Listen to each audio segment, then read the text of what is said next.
Hello friends, this is Zach here.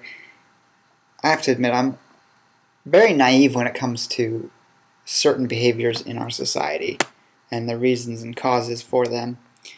I know what causes them and I know why they occur, but I'm naive in the sense that I often forget that they exist.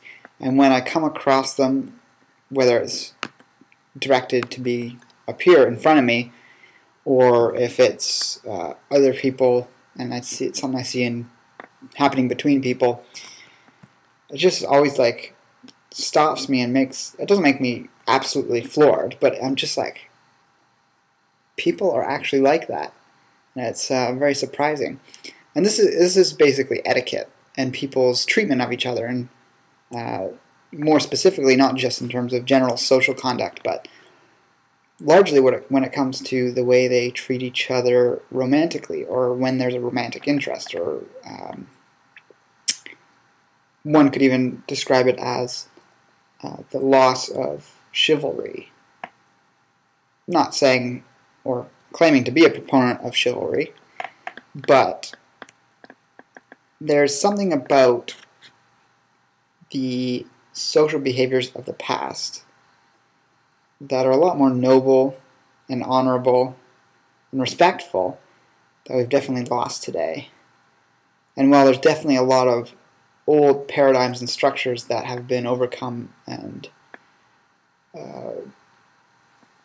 destroyed for good reason, and that is everything in the realms of civil rights and equality and getting rid of oppression in all its forms, but there's also a general loss of etiquette, I find. So what do I mean by etiquette? When you look online to the way people talk online, you see this brazen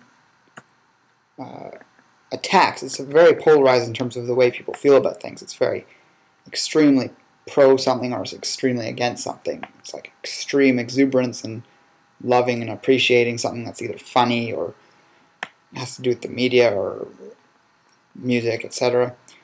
Or it's the opposite, and people vehemently raise all hell in terms of insults and personal attacks and things of that nature. So my own personality online, I know, is one that, how to describe it from my own perception, I feel that I keep to very good etiquette. What shifts me into a place of aggression or assertiveness and defensiveness and standing up to people is when that is first presented to me. So while I can say I have etiquette and respect, almost in a gentlemanly manner, if we were to talk about behavior between men, in the olden days you wouldn't just do these things out in the open. And it does happen today in other forms, obviously not just randomly on the street. But in the olden days they dealt with these things in a more civilized manner. There was, I guess we only have movies to reference this from, but I guess it's to some degree also present in old works of writing. Even if you go back to, I'm really enjoying Mad Men. I've been getting into that series on television, watching it online, and you really see the way people conducted themselves. I'm not sure exactly how to put it here. There's elements I seem to be missing to some degree. I'm not saying things were perfect back then. They definitely weren't in the 60s when Mad Men took place. But yeah, that's just something I've been thinking about. So etiquette. Curious what you guys think. Is etiquette something you think is a good thing? So if you were to just go out with friends to a restaurant, for instance, since it's not a fast food restaurant, it's a decent, nice restaurant, maybe not the most highest end thing, but it's something where it's an occasion. Do you expect certain things? Like, you don't expect your friend to put their feet up on the table. Perhaps, depending on your circle of friends, you might have an overall acceptance of people belching out loud and it not being seen as a sign of disrespect to the people around them. It really depends on who you have as company. When you have older people in your company, your level of etiquette can shift. Perhaps it's just the fact that I was raised by parents who were fairly traditional but extremely liberal. It's an odd combination, but my mom emigrated from England, and so she's got all those British values, and my grandparents, on my mom's parents, who are British, I've always lived very close to them, so we've had a lot of family dinners growing up, and so that culture has been around me and highly influencing me. So I guess the Western culture kind of grates against my, or North American culture, you can even call it, grates against my values and some of the things that I consider etiquette. I'm not claiming to be perfect when it comes to etiquette by all means, but like, it's all these little things like speaking out of turn when you're talking to someone, or posture. I was sort of starting to talk about the relationship between people on a more intimate level, but this is the more social level. When it comes to intimacy, or the start of anything romantic, even if it's just heading towards a fling, what I see people really screwing up on, and I hate to single out one sex over the other, but it's largely men, is this really deplorable behavior that is, I'm just having trouble finding the exact words to describe this. And it's something I've just never identified with, which is sort of the mentality that men have of, picture like construction workers. They're a bunch of men and they see an attractive woman walk by and they catcall or whatever. And there's one argument that says they're just letting it out, and they feel attraction. If the woman doesn't want to have that sent her way, then she shouldn't dress in a way that would elicit that behavior. But there's another side of things, if you want to take etiquette into account. It's not the feeling that the men have of attraction that's the issue. It's the way it's displayed and the way it's communicated. Is it communicated in a way that is classy, or is it communicated in a way... This is all very... These words, they're not extremely logical. It's very feeling-based, so it's difficult to put into words, but it's very low class. And I don't mean that in a demeaning way, like construction workers don't make a lot of money, but it's a mentality of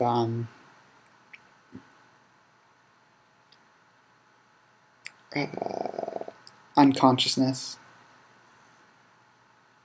Like for me personally, and well, I'm introverted and I'm not really one to be out there brazenly, however the hell you say that properly, hitting on someone I find attractive in public. But if I were, it wouldn't take the form of putting them on a pedestal. I think that's what it comes down to. Is, and it's even that some people might say, well, it's objectifying women that's a problem. But I don't even think objectifying women or men is a problem, because women and men do it to each other. Because that's just appreciating the sexual aspect of a man or a woman. It's the putting something on a pedestal, and in the process of doing that, you're creeping that person out. You're not ever going to be satisfied with yourself because you're putting something on a pedestal, so it's better than you. You're turning yourself into shit. And the same thing happens in all different forms, whether it's... and actually, I'm going to tie this to the last video, because I had some people that were on Facebook who were questioning me on some of the things I was saying, and I was talking about being a bit put off by certain men who hit on me in the past. And I wanted to make it clear that there's actually women that do this at times. women are not as assertive in that regard, so there's less sort of pursuit that a woman would do. And I was referring to how I can empathize with women because I know what it's like to have that unconsciousness that men can have in regards to someone they're interested in, whether it's a man or a woman sexually attracted to. And it really just basically communicates to people a dullness, kind of a stupidity, because you can't read signals. Doing it once is one thing, but when you carry on doing it, it shows that you're not reading the signals in that person. And thinking that, well, I just need to turn up the volume on what I'm doing, and that's somehow going to overwhelm them and make them like what I'm doing. So yeah, when you, or at least when I look at some of the people who are most successful in the dating arena, and I'm just referring to people from the, I hesitant to use the word PUA community, but you may know some of these people like Zan Perion or Johnny Saporno or Eric von Sydow, who goes by Hypnotica. I've talked to some of these people on Facebook before, and just seeing their overall way of being around people they're attracted to, it's very respectful. It's very much on the same level. And that's what it comes down to, I think. There's an etiquette, an unspoken etiquette. And it's not even an etiquette in the classical sense. It's just not being unsensitive or insensitive to the person you're communicating with. So, okay, it's funny because as I'm talking here, I'm learning about this myself. This is why I like doing these little vlogs here. It's very insightful into my own, as I externally these thought processes, I'm learning this as I go. Even though I did know it on some level, I just hadn't verbalized it. So this is very good. So whether it's a romantic context or a social context, I think the definition of etiquette comes down to being aware enough of what the people around you are comfortable with and not overstepping that comfort. There's definitely a time and place when you do want to push people's comfort boundaries and do things. That's usually in a more educational context.